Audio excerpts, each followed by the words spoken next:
यह वृतांत है उस वीरांगना का जिसने नियति की रेखाओं को अपनी तलवार की धार से बदल दिया था।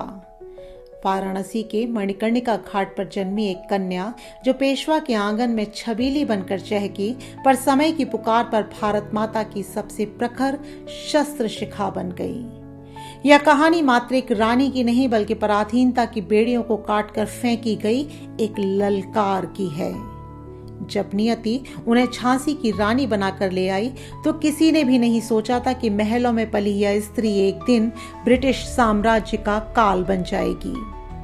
महाराज के निधन के बाद जब डलहौजी की कुटिल हड़प नीति ने झांसी की अस्मिता को ललकारा तो रानी ने दूत के सम्मुख गर्जना की, अपनी इन काली कागजी नीतियों को वापस समेट लो।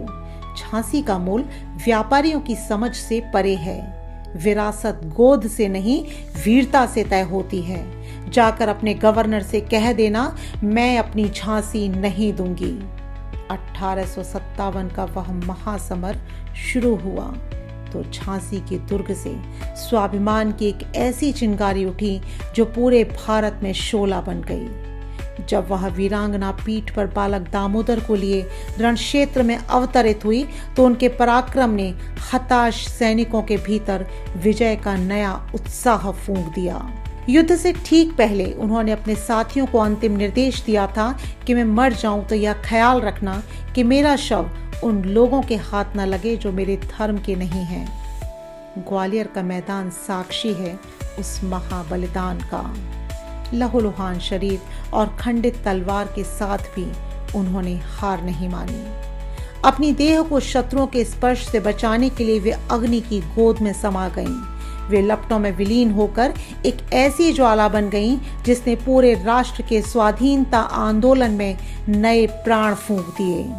उनकी शहादत देख अंग्रेज जनरल ह्यूरोज के मुंह से अनायास ही निकल गया कि यहाँ वह स्त्री पड़ी है जो विद्रोहियों में एकमात्र पुरुष थी। वह एक स्त्री नहीं थी, वह पराधीन भारत का प्रतिकार थी। और इसी भाव को शब्द देती हुई सुभद्रा कुमारी चौहान की इन पंक्तियों को मैं फिर से एक बार दोहराना चाहूंगी। जाओ रानी, याद रखेंगे ये कृतज्ञ भारतवासी, यह तेरा बलिदान जगावेगा स्वतंत्रता अविनाशी। होवे चुप इतिहास लगे सच्चाई को चाहे फांसी, हो मदमाती विजय मिटा दे गोलों से चाहे झांसी। तेरा स्मारक तू ही होगी, तू खुद अमिट निशानी थी। बुंदेले हर बोलों के मुंह हमने सुनी कहानी थी। खूब लड़ी मर्दानी वह तो झांसी वाली रानी थी।